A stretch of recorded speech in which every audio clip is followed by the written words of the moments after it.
लोकसभा चुनाव के दौरान छत्तीसगढ़ में आरोप प्रत्यारोप और बयानबाजी ने सियासी पारा गर्म कर दिया है। नेता प्रतिपक्ष चरणदास महंत और कवासी लखमा के बाद अब पूर्व कैबिनेट मंत्री और जांजगीर प्रत्याशी शिव डहरिया ने केंद्र सरकार को अंग्रेजों की पार्टी कह दी है। जांजगीर चांपा से कांग्रेस लोकसभा प्रत्याशी शिव कुमार डहरिया ने केंद्र सरकार पर जमकर निशाना साधा।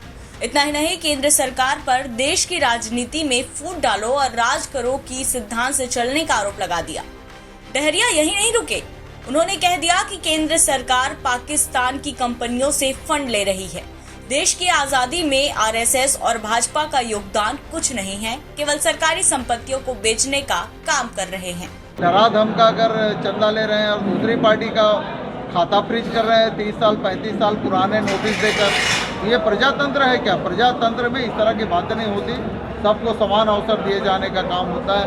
ये हिंदुत्व की बात करते हैं। हीप कंपनी जो गाय काटने वाली कंपनी है, उनके मांस बेचने वाली, उससे भी 250 करोड़ रुपया का चंदा नरेंद्र मोदी जी ले रहे हैं। तो क्या इनको नहीं बताना चाहिए?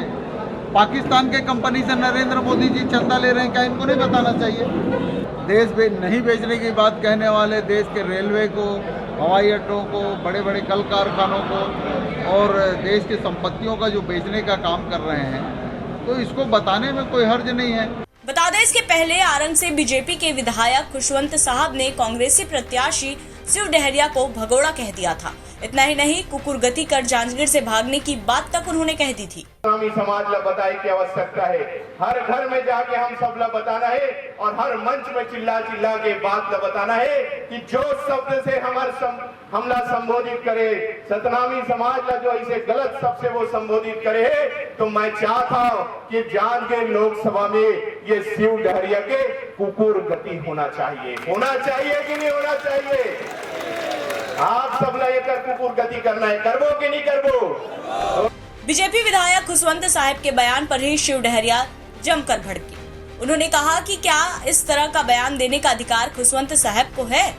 प्रजातंत्र में बोलने का अधिकार सबको है, इसका मतलब ऐसा बोलना चाहिए क्या उनको? डहरिया का दावा है कि बीजेपी की सरकार केवल इन 10 सालों में सभी वर्ग के लोगों को ठगने का काम की है। वही केंद्र में सरकार बनाने के लिए सभी वर्गों के लोगों को अच्छे दिनों का सपना दिखाया। युवाओं को 2 करोड़ नौकरी हर साल देने की बात कही, 15 लाख रुपए खाते में भेजने और काला धन वापस लाने का वादा भी किया था। क्या युवाओं को रोजगार मिला? क्या महंगाई कम हुई?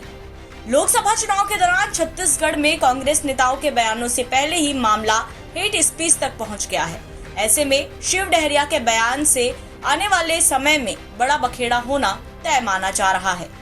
जांजगीर से दुर्गेश यादव की रिपोर्ट, छत्तीसगढ़ तक।